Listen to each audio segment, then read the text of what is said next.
So I recently read Careless People, where the author Sarah talks about the 7 years that she spent at Facebook. So let's talk about some of the things that happened in the book. A lot of you already know that Sarah was sent a cease and desist and she's not even allowed to promote the book. This is not at all a serious accusation that came from the book, but I feel like it just sets the stage for who Mark Zuckerberg feels like inside of the book.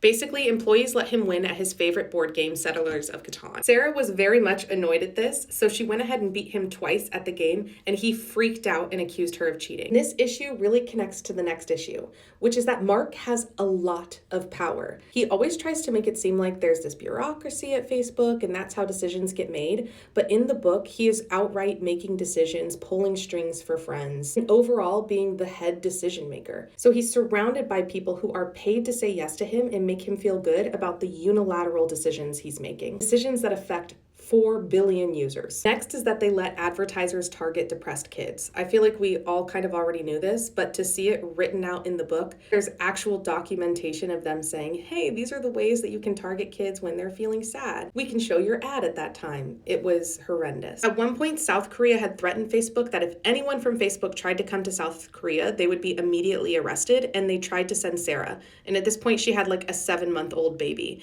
And honestly, this is probably the only time in the book that she actually said no. Sarah, you need to say no more. When they decided to bring Facebook to China, there was a ton of capitulation that they did for China. Just as a reminder, China is a dictatorship and they do a ton of surveillance on their citizens. And Facebook basically was letting China surveil their citizens outside of China. But honestly, it was just hard for them to distinguish between who was Chinese citizens and who weren't. So the waters got really murky there. I know it's been reported before that Facebook aided the Myanmar massacre, but in the book, Sarah specifically points out all of the ways that they could have prevented it and that there were actual conversations about it and nothing was ever done. And the amount of harassment in the book was insane from all of the executive team. And honestly, you guys, there's so much more that came out of this book, so much more nuance. I highly recommend that you read it. As someone who's building a social media platform, this read was truly an intense one. It made me truly thankful that we're building Skylight Social on the largest open and decentralized social network in the entire world. Because the 35 million people already on the app protocol have power. They have the power to move platforms and bring their content with them.